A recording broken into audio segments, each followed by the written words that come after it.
All right, here we go.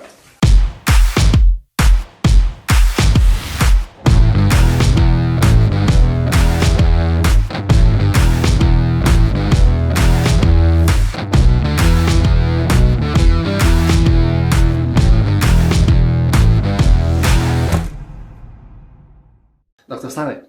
How you doing, Rares? Welcome to the show. Thank you very much. Thank you so much for having me.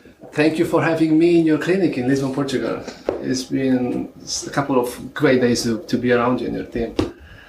And this is our third time on camera. And I think this is going to be the first episode of the podcast that we have talked a couple of times in Bucharest, if you remember, called Dentistry and I. And I think I'm a bit nervous, I have to confess, on camera and on you, because this is an episode of beginnings. This is the first episode. It's a new project, my new project, and I know you have a new project on your own. Can you tell me just a little bit on that, and we're going to jump into it? Well, first of all, it's been great to have you here at White Clinic. You know, we don't open the doors very often, and we definitely don't open to anybody. And I've been following your evolution for quite some time now, since the first time we met. And I'm really proud of you, and I admire consistency above anything. I like integrity and consistency. I think they're two huge qualities that a human being can have, and you have a lot of that. And it's been a pleasure to see you connect with all the team here at White Clinic. You're like a ninja. You're very discreet, very quiet, occupy no space. And for us, that's important because you haven't interrupted our workflow. And I hope you've learned some cool things. Amazing. And we'd definitely like to have you back. So it's been wonderful to have you see, behind the scenes. And I think that it's important to establish that before we start our interview, because, we haven't hid anything. We've been very open. And a lot of people on social media like to post the beautiful side of their lives or of their businesses. And it's very easy to, edit. But you've had the raw, naked version of White Clinic, and I think you see that excellence here is a habit. It's something we practice every day, and if there's any take-home message for you as a young dentist, it's that one. So welcome.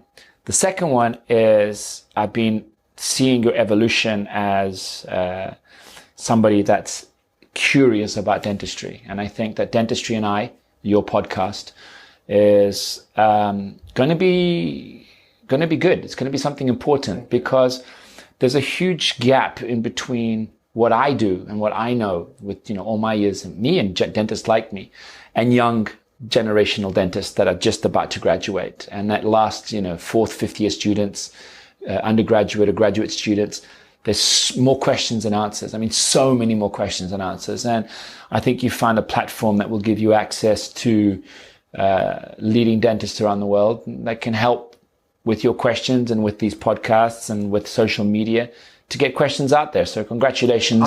Thank you so much. I was lucky enough to have met many great dentists. And it is once that you see the dentist on stage and he's lecturing, but he's a human being, and we don't see that part so often. So this is what I'm trying to do with the podcast, to get to know the human behind the dentist. Well, I think it's... my career has been extraordinary in the sense that I've been in the spotlight for a very long time. I've been a public figure for a very long time.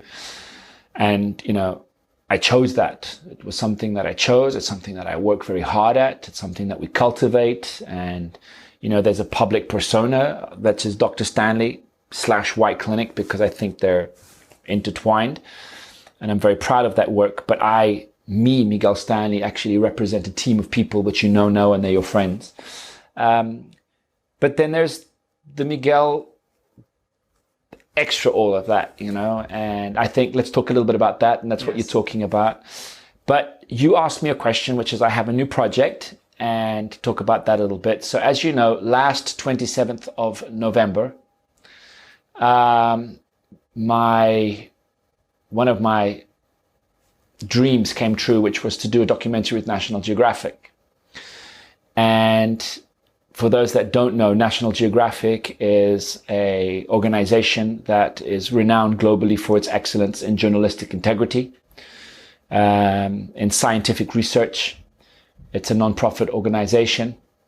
And who doesn't know the famous Nat Geo, yellow framed book? I grew up on these magazines, and they showed me the world, and they're incredibly serious at what they do. So I have a background in TV. It's public. I did TV shows here in Los Angeles, and I've always been trying to find new ways of communicating. And I challenged myself, like I challenge my team every day, what would be the best way to do this? And it's National Geographic. I mean, there's no other scientific distributor of content like National Geographic. So I challenged myself to do it, and we did it. And how we did it is, I could talk for days on that, but the truth is we did it. We're very proud of what we did.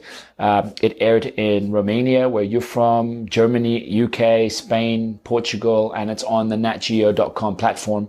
And it's the very first time in the history of National Geographic, whose headquarters are in Washington, D.C., that they've ever done a documentary on dentistry. So for the very small group of dentists in the world, because if there's 7 billion people, there's only roughly 2 million dentists. We only represent a small part of humanity. I wanted to tell that story and show how technology is changing the world of dentistry. I'm very proud of that. I think that this is something that could change the image of dentistry around the globe, and especially in the people that don't have dentistry-related education. Because I think this is the most important thing, to get dentistry to people that are not connected with dentists. Well, you're completely right. But it hit me many years ago that, take advertising, for example. I mean, first of all, my wife once said something very funny. She said she was seeing a heated debate between me and a bunch of other leading dentists, lecturing, and we were like talking and stuff. And she was like, very successful model from the fashion industry, which is a much bigger industry than dentists. And she was very successful in her career. And she's like, but you guys are just dentists, why are you talking like you're saving the world? You're just dentists. And it's true. It's just dentistry.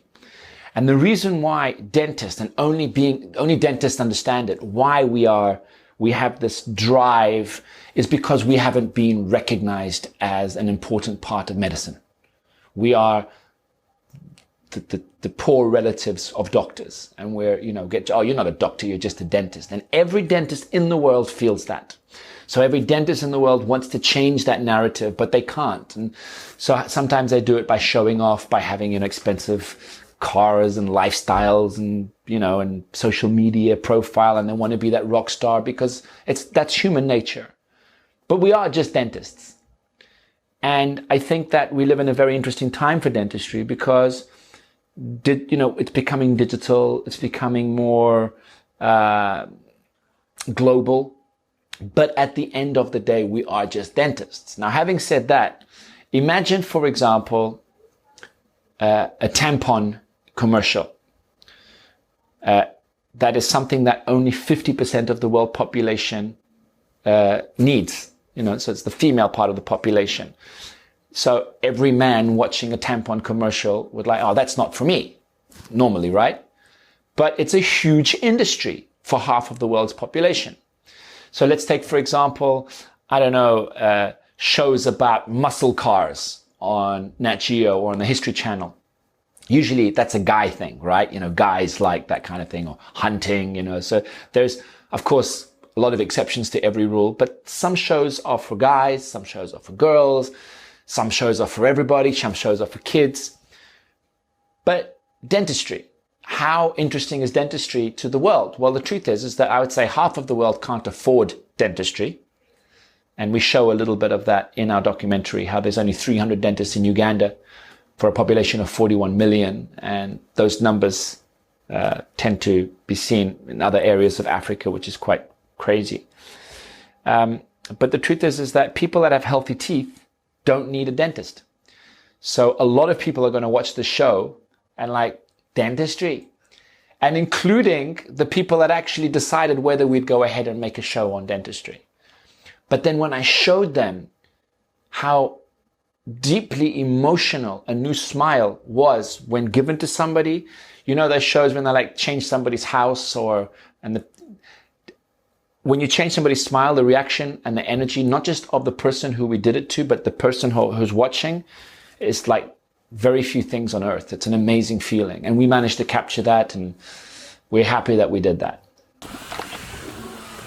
Quick pause just to make a short update about the patient that we recently just sewn up right now. See this? This is the X-ray. Here we can see all the tooth of the patient and the case. This patient is in his 60s. He had cancer. He was treated at the local cancer hospital.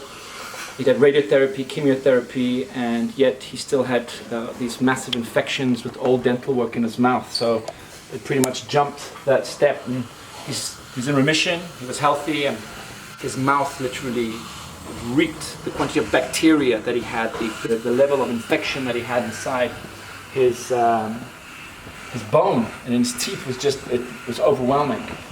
And so we took everything out and we replaced that with dental implants that were placed at the time of the surgery.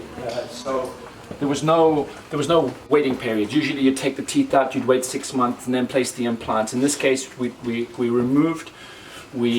placed the implants immediately, but we did practice biological dentistry, so vitamin D levels, cholesterol levels, and not only that, ozone therapy, ultrasonic therapy. I mean, the level of work that I put into cleaning this bone. One of the first surgeries, my finger was bleeding at the end of the surgery from how much effort we put into that.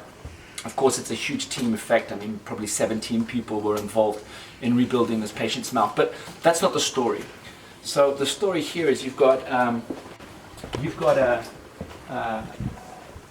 nice dental case, immediately loading. You took out a patient's teeth, you placed some implants, and any good guy that knows about oral rehabilitation can say, oh, I can do that.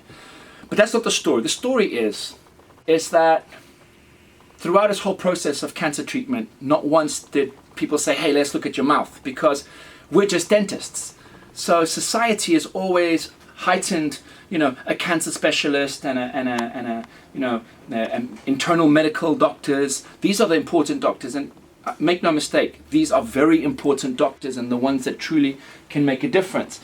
But why isn't dental that important? I mean, I removed probably size of an espresso coffee cup size of infection from this guy's bone, and that is after a life-threatening cancer procedure. So I just think that society in a whole has portrayed us dentists as being not as important as other specialists. And I just think that's really unfair, not just for us, but for the patients who in their own minds don't value their oral health as much as they do their overall health. And this guy's skin, so he thought he was cured, right? And he was in remission. But this is almost a year later after the procedure, because we're controlling everything. We did a pretty good job with our team. I'd like to, they really did a good job. But his skin looks amazing. He looks healthier. And I'm 100% certain that the dental treatment we did is hugely responsible for that level of recovery. So put the mouth back in the body. Dentists are just as important as any other speciality in medicine. Amazing, doctor. I want to go a bit back. How did this project started to happen? Well, everything in life is an evolution, Rares. There's, somebody comes into White Clinic. I had some guests from India the other day, and they came here and she was asking for advice. How do you open a White Clinic? Well, you don't. You can't buy it. It's the result of years of evolution, lots of know-how. I mean, we know how to do it. We can replicate one tomorrow, but we need the right team. It's something, everything has to be in the right place. It's very difficult. It can also be very expensive, and a lot of work. So me getting into TV, me being allowed to do a TV show with National Geographic is an association of hundreds of little things, not just one thing. And I'm not going to get too much into that, but I mean, I did my first TV commercial when I was 15. I did 80 TV commercials before I was 27. So before I even became a practicing dentist, I had already a lot of experience behind the scenes. And that's like you. I mean, you know how to set up all of this. That's an added advantage. That's something. So I'd learned how to do those things. I produced 7 makeover TV shows in Portugal as the executive producer, author, star of those shows. I mean, that was a lot of work. And people usually just see the 1-hour show and don't know how much work went into that. So I learned a lot. All of this while I was lecturing, all of this while I was being a dentist. So it's a lot of work. And then I ended up in Hollywood. I did some shows there with CBS, and all of this while I was doing dentistry, working 24 hours a day. I'm exaggerating. Of course, I sleep a little bit. But, it's just, and then once you get in that sphere and you have a reputation of being somebody that is ethical, somebody that works hard, and somebody that can deliver, then the right doors open. Those games that you have to unlock the next phase? Life is like that, I think. I think people watching us or hearing us on podcasts right now have already Googled the documentary and yourself. But what is the name of the documentary exactly? Well, the name changes from country to country. So I know in Portugal it was the Smile of the Future with Dr. Miguel Stanley. So depending, I'm not too certain what it is in Romania. So the name actually changes. But if you put Miguel Stanley in Nat Geo, I'm sure you'll find it. What have been your, let's say, objectives before starting and when starting the interview with the documentary? Imagine, I like to use metaphors. What I wanted to do to answer your question is I wanted to make as many people as happy as possible. I wanted to make patients understand that dentistry is important and that there's new technologies out there. They're going to revolutionize a trip to the dentist. I wanted companies in dentistry to understand that they have a voice and that the technologies they're developing are really cool, because sometimes it's just engineers in a factory and they don't really get to see their work in action. And I wanted to show that happening. I wanted to inspire younger generations of dentists to understand that they can change the world one life at a time by changing one smile at a time. I wanted to send a message to dentists who would rather invest their money in lifestyle and cars and clinics that have technologies from the 80s. Doctor thinks he's super famous, but his technology is outdated, but he's got a great lifestyle. I want to just a gentle reminder to those people to maybe that's not the right way to go, and how to do that if their patients don't know. So by the patients understanding that technology is driving excellence, maybe the patients will either change dentists and force those guys to invest in CBCTs and intraoral scanners and stuff like that, and not so much in their lifestyles, because it happens a lot. You see a lot of famous teachers or professors or dentists that have an amazing lifestyle. They're very well respected and they're great dentists. I'm not taking that away from them, but they're still in the 80s or 90s. And the show is it's time to jump a generation. I wanted to show a little bit how we do things here at White Clinic, because we are different. White Clinic is proudly one of the most advanced dental clinics in the world. And I wanted to show how different we are from other clinics and how it is possible. We're in Portugal. It's not a wealthy country, but we still manage to do really advanced stuff. It's possible. And at the end of the day, I wanted to tell a beautiful story for people that don't know anything about dentistry, to say, hey man, that's cool. That's something and who knows, inspire somebody who doesn't know what to do in life. Maybe I want to become a dentist too. So how many places did you visit? You've been to Africa, you've been to Asia? We went to Korea. I went to 2 locations in Korea. Went to Daegu, the factory of Megagen, which is a very state-of-the-art implant company that helped us a lot with this project. We also went to South Korea, to Seoul, which was amazing, and I got to interview people in the street. And Korea was fantastic, and it was amazing, extraordinary people. It's the country in the world. People say, why Korea? Well, it's the country in the world where most dental implants per capita are placed. I don't know if people know that. So they know a lot about implant dentistry. And then we went to Portugal, and we filmed here in Portugal, 2 locations as well, in the center of Portugal, Alentejo, where the patient comes from, and here at White Clinic. We were very lucky to be able to film here at our clinic. And then last we went to Uganda, and we flew to Entebbe Airport in Kampala, the capital. We shot in the capital, and then we drove 7 hours east to a very remote village called Mbale, about 100 kilometers from the Kenyan border, so a very, very, very remote part of rural Africa. And we visited a family, and the nearest dental clinic to them is a 20-kilometer walk.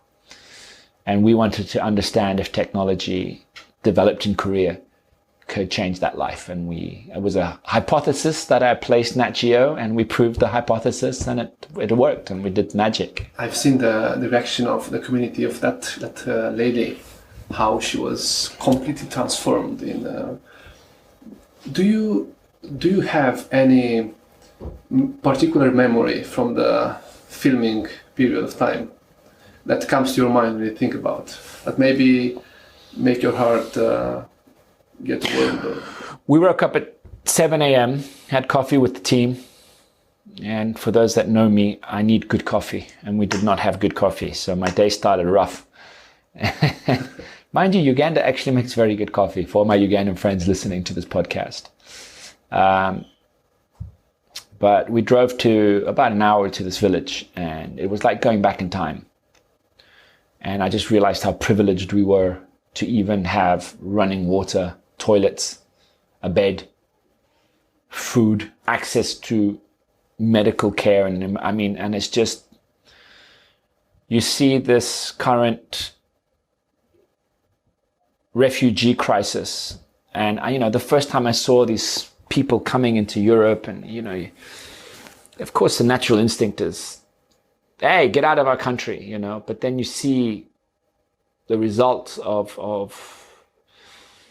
what's happening there in Africa, and it's just tough, man. It's tough, and we got to help these people. And if there's so much money in the world, I can't understand how there's no schools, and the difference between a young female Ugandan girl having access to education or not is her pretty much, having a sexual relationship at 12 or having it at 20 with preservatives, so with a condom, which means, it's very high prevalence of HIV AIDS there. So education is literally life-saving. And there's no school, very limited amount of schools, limited amount of money. There's a lot of corruption. And that really hurt me, man. That was, as a human being, and it hurt my heart to see that and to know that we live in a world with such huge discrepancies. And I'm in no way I'm not political. I'm a human being, man. And it's just, you gotta help. So, that leads me to something unrelated, but I'm now the global ambassador for the Infant Oral Mutilation Foundation, which was spearheaded by Professor Raman Bedi from King's College of London. So he's Professor Emeritus at King's College of London. He's a pediatric dentist, a very renowned pediatric dentist. And we actually witnessed IOM, infant oral mutilation, directly in Uganda, because there's only 300 dentists for 41 million people. This happens in Sierra Leone, it happens in Kenya, it happens in, all those the central belt, because there's not enough dentists. So, when, at age 1.5, 2, when these kids have their teeth coming out and they get that fever, the parents get worried. So what they do is they take these babies to the witch doctor. Of course, the witch doctor has to make a living. So they say things like it's worms in the gums, and they'll literally rip it out under no anesthetic with whatever instrument they have at hand. 4% of these children die. And 25 million children a year undergo infant oral mutilation. And it's a practice that literally is abhorrent to me. It's horrifying, and nobody really knows about this. So I hope to use this platform as well to create some awareness. 2 reasons: basically create more dentists, to create better education, free clinics, and hopefully, that's one of the things that I aim to do with the fame from this documentary, is to try and bring dentistry to Central, East, and West Africa. That's hope right here with this, and horrible how many, because I didn't know this. So they're literally taking the tooth out of a baby's mouth because of the inflammation and because of the pain. You can click on the link right here and look at these videos, but I warn you, it's very graphic and it will change your brain. So just click on the link for infant oral mutilation. You can also click on the Facebook link right here and donate. What do you think needs to be done besides the number of doctors and investments, if any, in Uganda and other places to change the situation? Well, let's step back a little bit. What is the greatest cause of tooth decay? Sugar. Okay? We know that. So wealthy nations like Northern Europe and, let's say civilized, industrialized countries are cutting down on sugar. You got your diet this, your diet that, and this and this and that. And people are understanding that sugar is bad. Not only bad for your teeth, it's bad for your body, it's bad for your metabolism. Processed sugar is bad. We've known this for a while. But Western civilization has known since the 60s, 70s that sugar is bad for your teeth. So, we've had dentistry around for a long time. So it's ingrained in our culture that sugar is bad for your teeth. Yet, still in civilized world, so many, when I say civilized, let me correct that, in an industrialized part of the world, a lot of people suffer from cavities. That's why dentistry exists. Now imagine this in Central Africa, where most people don't know that sugar is bad for your teeth. There's they still haven't hit the diet yet, so they're still on full sugar sodas and candies. And remember, the poorer part of the population usually have a higher sugar content diet. So I think that there's a human catastrophe going to happen very soon in Central Africa, which is the fact that there's no dentist, almost no dentists per capita. Uganda has one dentist for every 150,000 people. So in Portugal, it's one dentist for every 800 people. It's crazy. It's crazy. And of course, you could say, well, let's ship dentists to Uganda, but, people want to live close to home. And that's just the world we live in. But it would be nice to see more dentists, a better way of creating professionals in the dental sphere, and maybe hygienists, but then they need clinics, and clinics need technology. And also, let's tax the sugar companies to try and, spend at least a little bit of their marketing budget on awareness. I saw no awareness in Africa. Everyone is, and indeed it's needed, helping against polio, which I support, Rotary and Bill Gates Foundation, against polio, against malaria, which are honorable and demanding things to do. But no one is talking about. Nobody's talking about teeth. I had an opportunity to speak to the chief dental officer of Tanzania, my good friend Ray Masuno. If you're listening, Ray, big hug for your fight. And to some people, some friends of mine, Dr. David from Sierra Leone, and Tom Mutabali from Uganda, and Jimmy, the chief dental officer of South Africa. And these are countries that, get aid, international aid, but none of that money comes to dental. It goes to malaria, HIV, AIDS. It goes to, a lot of other things, typhoid, whatever, but it doesn't go to dental. And I hope with this documentary that we're doing, we can give a bigger voice to dental. Maybe companies will start giving us a bit more cash, and we can maybe get a little bit of that money and aim to dental. Because I don't want to live in a world where, a child grows up with toothache. And again, I'll bring you back to Professor Raman Bedi, who literally argued at the United Nations that, every child it's a human right to have a cavity-free mouth. It's a human right. Do you understand that? It's a basic human right. And I think that all the dentists need to get together. And I think I met you through the IADS, right? The International Association of Dental Students, yes, which is a great organization, and a big shout out to the IADS. And those young dental students, they should also strive to try and focus their energies on this problem. I'm not gonna get so much into the documentary because I don't want to get any spoilers, so I really encourage people to go and look after it. It's really astonishing, and I enjoyed so much watching it. But I mean, for me, listening to you and listening about the documentary, and people listening about someone who is actually doing National Geographic filming series, how is it like? How do any behind the scenes? How is it like working with so many people? How is it like? We filmed well. Like anything, there's structure. things are organized. So you've worked here at White Clinic. You know that no patient just comes in, sits down and gets dental care. There's structure. Patient comes in, we have a CBCT, we have an x-ray, we have photographs, team sits down, we plan everything. Patient has to accept the budget, has to accept the treatment plan, has to understand the time. So there's a lot of planning that goes into execution. And very much like that, there was a lot of planning and a lot of understanding. We worked with an incredible production agency from Bristol called Off the Fence, which have actually won awards.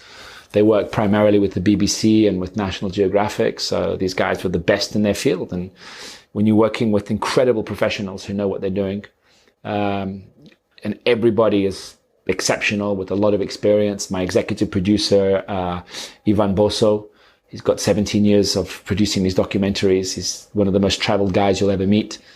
And we all knew the challenge from the get-go that, this was the first time it had ever been done. I'm the first Portuguese host ever, not of any field, to host a documentary on National Geographic. So we broke a lot of records, a lot of, number ones with this. And, it was exceptional. We had a guy called Graham. He Barton Humphries Graham that was the director. We had Tom, the director, Graham, camera guy who lives in Japan. He's an English camera guy, and he was just exceptional. So if you watch the documentary, the photography, the quality of the direction of photography, the DOP was just amazing. Director of photography. And the director, Tom, was incredible. And, because I have a lot of experience doing TV, most people expect that the star is a prima donna.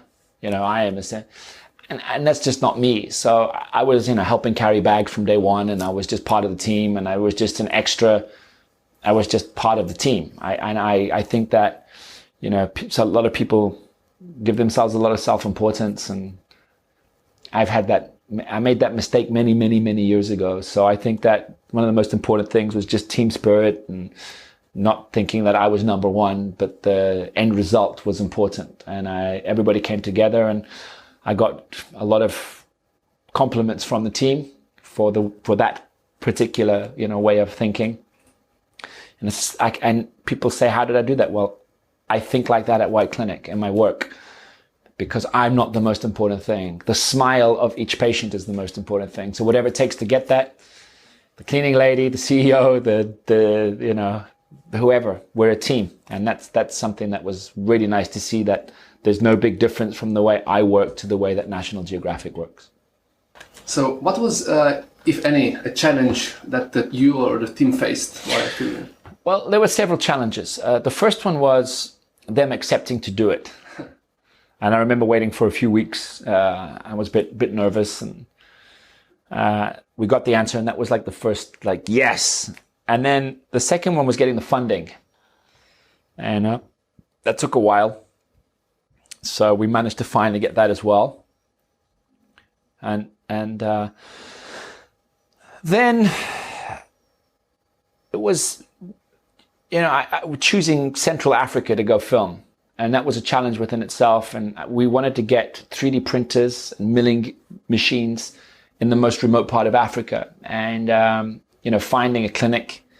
And we got some great team from one of the companies we're working with. Megagen had a dealer there. And because we initially were going to go to Tanzania, but then we had better connections in Uganda. And that's why we went to Uganda, basically.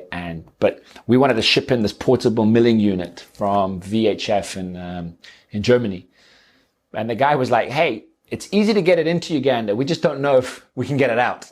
And it's like a $80,000 piece of technology. So that was a challenge. We ended up not doing it. We ended up just taking portable 3D printers with us and portable scanners from White Clinic, from Carestream Dental. They were great supporters of this project as well. And that was that. And then, when we went to Uganda, I have this hashtag, be part of a bigger game. And I wanted to give the opportunity for somebody else to shine. And I've always liked doing that, so we chose on my team Dr. Katerina, who's very proficient in digital scanning, iOS scanning and stuff. So I invited her to come out to Uganda with us. And she's only 24 or 25. And then I said, okay, you're going to do the surgery. But actually, I have a better idea. Let's get a local Ugandan dentist, Esther. We found Esther. She's fantastic. Big kiss to Esther. She'd never placed an implant before. So I pretty much put a young female Portuguese dentist with a young female Ugandan dentist and had them do the surgery themselves. I was supervising everything. But that was a challenge within itself because we didn't know it was going to work. Now, you need to understand that there's a National Geographic executive producer in every shot because you can't do anything that's not true. You can't do something and say, hey, let's make it look like we did it because it's National Geographic. It has to be real. And I've got a background in TV. You can fake a lot of stuff, but on Nat Geo, you can't.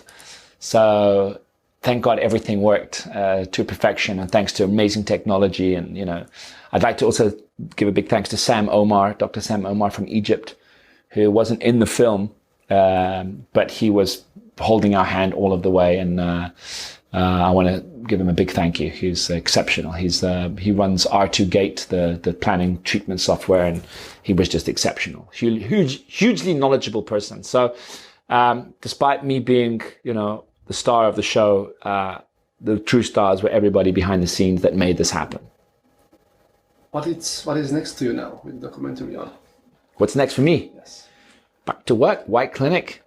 I'm very passionate about White Clinic is not a physical location, it's a concept. And it has many degrees of complexities to it, but at the end of the day, it's quite simple. So I'm working on a playbook, let's call it that, which explains what it is to be a white clinic. Because I truly believe the dentistry we're doing here today is consistently, and we started our conversation with that, amongst the best in the world. We're consistently, the volume of work we do, Invisalign 15 years, one of the first early adopters of iOS. We work with, three great companies in iOS. We've been using CBCT since 2008. That's a decade. Digital X-ray since 1999. We have facial scanners, low-level laser therapy. We're using, guided biofilm therapy from EMS. We have, it's crazy. Fully guided implant placement surgery as a standard, digital smile design, early adopters, and just every day it's insane the quality of the work that we do here. And I don't know, maybe looking at replicating this around the world and doing something. See, I recognize talent. I don't like usually saying what I'm good at, but I'm good at that. I'm good at saying what's marketing and what's real. I know how to separate because this is all I've been doing since I entered university at the age of 20 or 19. I'm 45, man. I know a lot about this. So I can look at a dentist and say, look, you're good, but the rest is not. Or I can look at a team and say, this is amazing, but it needs developing. So I think I want to curate the best dentists in the world, and I know where they are, and I want to help them, maybe understand how beautiful it is when you run a clinic like this, or when you work in a clinic like this that literally is totally stress-free and does amazing dentistry. And it is possible because, as my good friend Miguel Stanley from Beverly Hills said, there's a lot of suicide in this profession. There's a lot of stress, and I think that dentists can be their own worst enemies because they don't like to share, and they want everything for themselves because there's a lot of money involved as well and stuff. And so I think there's a lot of hope, and I really want to be deeply involved in that transformation of our profession. I'm very lucky to have met you in the real life. So in real life. In the real life. I thought you said at the end of my life. So in the real life. So I got to see who Dr. Stanley is, a small part of Dr. Stanley, not only on the stage and not only on the screen. And I have to say, with not two big words, that I really think you are a kind very kind person. I take you as a model. That's why I'm so happy to take this interview now. But thank you, man. I have this question that I would like to put throughout all the interviews, which is the question, who am I? How would you say that? Who am I? I'm Miguel. I'm the result of my mom's DNA and my dad's DNA, of two extraordinary brothers and an extraordinary sister, extraordinary grandparents, a lot of love growing up, sprinkled with adventure and music and love and laughter. And I was lucky to find something that I'm good at. And I was persistent enough to stay with it even in the hard times. And I found very early that to love yourself and to love what you do and to respect people around you. And as I grow over, I just have no patience for people that aren't good people. So I don't know if you noticed that, but I only surround myself by good people. Did you see that? The energy, good people. This is also my... So I like good people, man. I'm fun. I like having fun. I work when I have to work, and I just live. I guess I live a simple life. I mean, I on my Facebook page, I think it's something. It's like I'm a simple man with an extraordinary life. And I'm just very lucky to be alive where I am right now. I'm also a happy, loving father. Congratulations for... Thank you. For that. This is going to go in the bloopers. And in the last... So we did 2 videos. I don't know... one in Bucharest and the other one in Barcelona. And those are... You can find them on YouTube. There is... You can find them easily. One is on my channel and one is on Dr. Stanley channel. And I think those one were how to say, the prelude before this project that I'm willing to develop. Dentistry and I. With Rares. And on that we talk about dentistry, but we didn't talk about you. So if you may go into this side, is it anything, any smell that you remember from your childhood?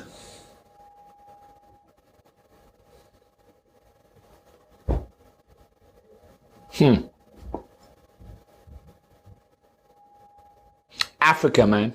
I grew up in Africa. The rain, the smell of the earth after it rained. I was always outside. I remember that. Just, yeah. I'm an outdoorsy kind of people. I like nature. Unfortunately, I don't spend too much time in the nature anymore, but I do like it. How was your, how was it like to grow up on South Africa for you? It was a long time ago, man. I was always happy. I was always busy, always doing stuff. It's just, South Africa in the 70s, early 70s. It was a beautiful part. It was a beautiful time to be alive.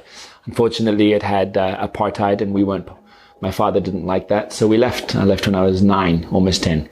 In the 70s in South Africa, there were, I don't know, many political movements. And the situation I remember is... Yeah, it was bad. So we left because of that, and we moved back to Portugal. And then, yeah, man, it's I've had an extraordinary life, like I said. Just, yeah, I could talk for 35 years. So many people nowadays don't know how to take success, how to interpret success. I mean, this is a current situation from students to define success. How do you define success? I was going to ask you that question. Success. Well, first of all, success ain't you. Several levels of success. Sometimes failure is success. You don't realize it. Sometimes having a problem is the beginning of a solution. That chain reaction, and like 10 years later, you're a better person because you had that problem. So I would say that the definition of success for me is peace of mind, health,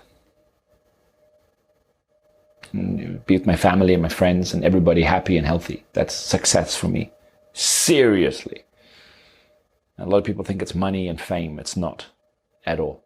And people say, but you can say that because you got it. That's not true. I'm not going to get into it, but that's not true. So, it's just literally being peaceful. Being peaceful.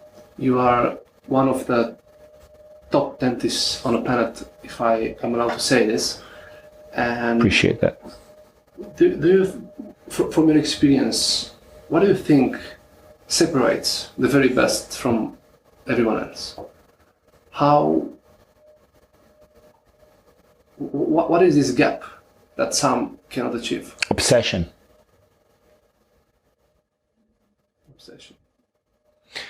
A lot of people will turn off and they'll go out for dinner and think about and talk about other things. Other people at work will talk about the salmon dinner they had yesterday.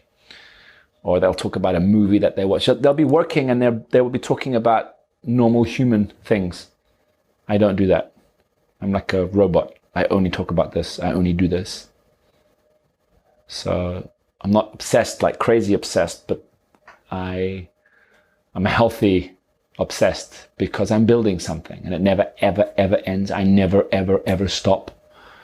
And I've had a lot of difficulties in my career and it's never, ever, ever stopped me. Ever. I never, let me just say, I never, ever turn off. Ever. That's the difference. And look at all of the successful athletes, actors, musicians, architects, Einstein. I'm not comparing myself, but you never stop. Oh, I can't wait to go on holiday. Ask me if I had a holiday this summer. No, I didn't. I'm always on holiday. Why? Because I love what I do. People say, I can't wait. It's Friday. I'm like, Friday afternoon. Okay, see you tomorrow. They're like, doctor, tomorrow's the weekend. Oh, people have to tell me that it's the weekend. Do you understand what I'm saying? Because I never turn off, man, ever. You love Mondays? No, I don't see the difference between a Monday and a Friday. Sometimes I actually find the weekends annoying because I'd like to keep on working. You have mentioned some difficulties in your career. Is it any difficulties or failure that might have put you on track for later success?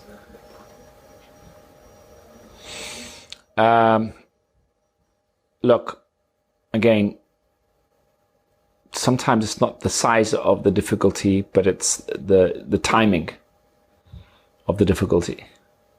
I would say that the greatest thing that has happened to me difficult was the death of my father, because everything else is just business and money, professional stuff.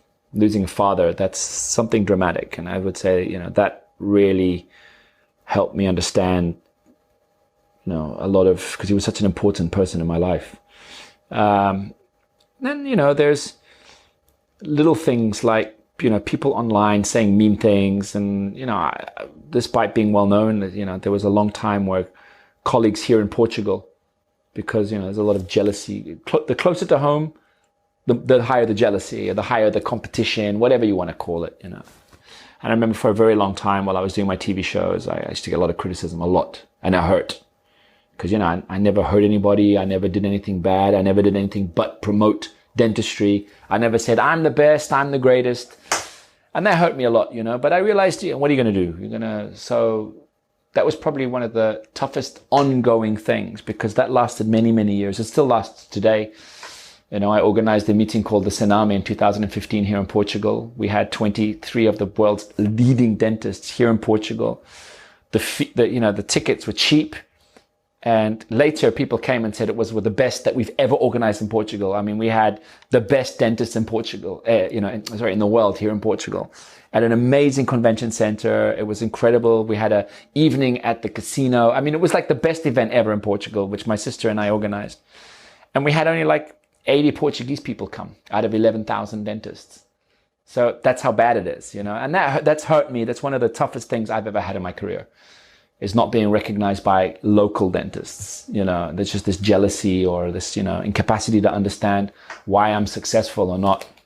And, so how did I react to that? Smiling, being positive, never getting into any fights, always being nice to everybody, positive, and just dealing with it. And if I am truly good, if I think that if what I think I am is real, then the truth will surface. And who got to do the documentary on National Geographic? Who gets to treat the best athletes in the world? So are you a person that sees failures as a trampoline to success? 100%. There's no success without failure. And they don't teach that at school. If you haven't hit your head, then you're not trying hard enough. If you haven't hurt yourself, then you ain't running fast enough. If you haven't literally smacked into a wall and ended up with some broken bones, then you're running in the wrong direction. I mean, those are metaphors to try and explain. I mean, I'm not saying you should do that in the people's mouths, but in life, man, it's just life. You know, had National Geographic said no, I would have gone to Netflix. This is the mindset that I like to see to everyone, and it's inspiring me because when I start, so everything started with an email, I think. Everything starts with you sending me an email?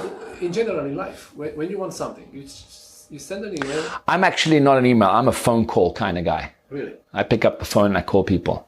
So how does a conversation work for you? I'm a conversationalist. I'll pick up the phone and I want to speak to the people. Do you do some text editing in your mind before calling, or are you on spot? No, because I'm always 100% honest. So I don't have to invent. I can always talk from the heart. And I know I'm honest. I'm the real deal. Nothing. You've been here for 10 days in my clinic. Nothing is fake. Yes. Nothing is fake. People are like, yeah, but behind the scenes, you saw how I treat my staff. You saw how I treat, I've got all these amazing, men and women, the respect we have for everybody in this clinic, young or old. And we're the real deal. So when you talk from the heart, you can just be honest all the time. That's true, guys. Even the plant is real here back in your office. And do you move when you talk, or you're sitting still in your office? I move. I move a lot. A 1 hour conversation, I'll probably walk about 3 miles. So what is the second or the third most important phone calls that you had in your life? Oh, wow. Not the first one. The third? The second or the third? Nothing to do with dentistry, man. Nothing to do with dentistry. Yeah. It's only work. As my wife says, we're only dentists. Nothing to do with work. I don't hang out with dentists. Not because, I love it. I hang out with dentists at lectures, and they're my very good friends, and I have very good friends in this universe, in dentistry. Don't get me wrong, you're my friend, but on day to day, the second I leave my clinic, I turn that part of my brain off, the worrying part, but I'm always thinking about how to improve my business, so I never really disconnect. But what makes me truly happy is, again, peace and simplicity, my family, my friends. So I don't know. Yeah, I get good calls every day, man. I'm going to go with this because you mentioned it. So you wake up in the morning, what hour? 6 o'clock. Sometimes 5:30, sometimes 7:30. I stay in bed for about 20 minutes, half an hour, going through emails, WhatsApps, because I work on different time zones. So, messages from the evening from New York or from LA, and I'll go through those emails and figure out. And then I have a team of people. You've seen I have assistants. I have a huge team helping me get to do what I do. You wake up at 5:36. You open the email. Do this for an hour. Chill. I don't have breakfast. You don't. I do intermittent fasting. So I have coffee with caproic acid, which is a special powder that my wife gets online, super clean, super GMO, pesticide free, and it's special oils, omega rich oils. So I have coffee mixed with that. It's like the Bullet. I don't know if you've heard of this, Bullet coffee, yeah. Which is helps get the brain kick-started. Then I play with my daughter for about 45 minutes to an hour. And that's, I dance with my daughter. That's how I start my day, dancing with my daughter. Lovely. Yeah, we play piano, play guitar and stuff. And I do Pilates twice a week to get my back and neck. I was assuming you're doing the omelette. Hey? I was assuming you're doing the omelette. The omelette, the famous omelette, as my question. Yes. How do you do an omelette? No, man, that's just the question I ask students. But private joke, another podcast. How does Miguel Stanley make an omelette? No, but no. And then, I kiss the wife and the kid goodbye, and then I drive to work, and I make a lot of phone calls on my drive into work. So by the time I get into the clinic, as you've seen, it's fully operational, and my day starts. Yeah, I think you're running half a marathon in the clinic. Yeah, I don't have, but the iPhone keeps track, and I walk about 8 miles a day in the clinic. And then it's 7, 8, maybe 9 in the night. You've seen. Thank you. Yeah, we work a lot. Very short lunch breaks. But again, we love what we do, so that's I'm, never get tired. Going back home. So what's your evening routines if you have any?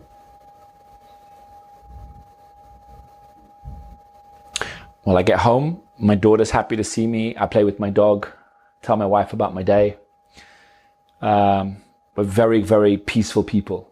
There's no rock star lifestyle, and I don't go out. I'm just a very quiet, boring for some people. But there's, I lecture a lot. I get that rock star treatment when I do my lectures, and that's the glam jet set lifestyle. And that's the cool stuff that people like to see on Facebook or Instagram. But the truth is, man, as I come home, I give my daughter a bath and tell her stories and talk to my wife, have a bit of dinner.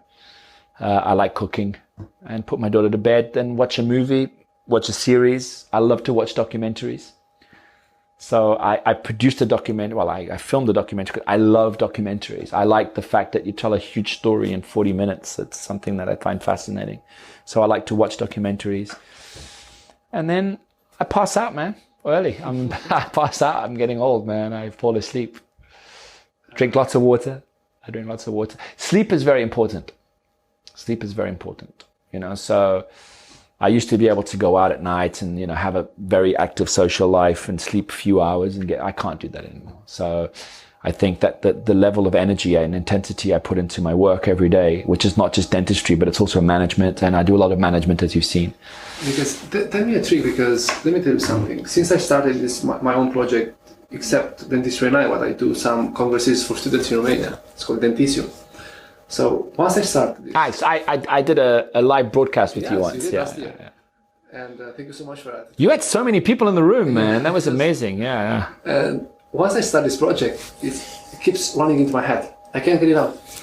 On and on and on. What do you do when you get back home that you have your mind free? If it happens to you, it's very difficult. There's very few people that can help me disconnect. So first and foremost, that's why I'm always connected on my phone. So I need to have, there's some macro problems, micro problems, emails, whatever. So as long as I know that everything's in place, I can then disconnect, because there's nothing so important you can't do the next day, but I like to get things tidied, as I'd say, all your ducks in line in one day, so I don't like to leave anything important for tomorrow. My mother always taught me, don't leave for tomorrow what you can do today. That's something that's in my head. But my wife is very good. She's a very important part of my happiness, because she's just very strict. She'll grab my phone and throw it out the window if I'm, so there's no phone in the hour I'm playing with my daughter. I can't go on my phone. That's why I spend half an hour in bed. And at the evening, I literally turn my phone on silence, turn it upside down. I put on airplane mode, and I disconnect, and that's my time. That's for me. You talk about your mother. Can I ask you, what is the lesson that you learned from your father? From my father, 2 major lessons. 1, collaborate with the inevitable. If things are going to happen, just help it happen good. And the second one was walk the straight and narrow, which is to be honest and upstanding, and to be the one with the moral authority, to be in the right. I make mistakes. Everybody makes mistakes, but to be a good person. That's simple. Do you think your parents had a big influence on your character and your life? 100%. My mother probably more on my character. My father more on my ethics. When people see other people in a center point in life, they might think and might wonder if there are any particular things that they made in life that brought them there. Is it anything that, any decision that you took in your life that you're proud of? I met my wife, I got engaged after 5 weeks. I was 4 months away from turning 40. I married her after 5 months, and now I have a beautiful daughter. The craziest, most intense decision I've ever made without thinking, and it changed my life. How about that one? Where did you meet? New York City. And that's enough of that. Great story. Stanley, one of the final questions is already busy work. People, I think, are looking for you. They are still in the clinic. And let's say you would have the chance to have a huge billboard and billions of people could see it. What would you put on it? Be nice to each other. That's a good answer. And some very quick. But they'd have to. I think it's like, if you could write something on the billboard, billions of people would watch it and do it. Be nice to each other. Biggest mistake in life? No. All my mistakes are part of who I am. I'm very proud of them. You walk into a bar. What do you order from the bartender? Depends what day of the week it is. If I'm not working the next day, probably a beer. Simple, nothing too complex. I don't like mixing, and if it's a weekday, I'll order a gas water. What kind of music do you listen to? Anything my daughter likes to dance to. And what are some books that you have read? Sapiens by Yaya Harari. It's amazing. I love that. Yeah,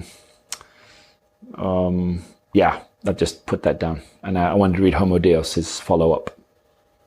If you think there is anything else that you'd like to transmit, any ideas that you might... Click this link and be part of a bigger game. Thank you so much. Thanks, Rares. Great. Take care.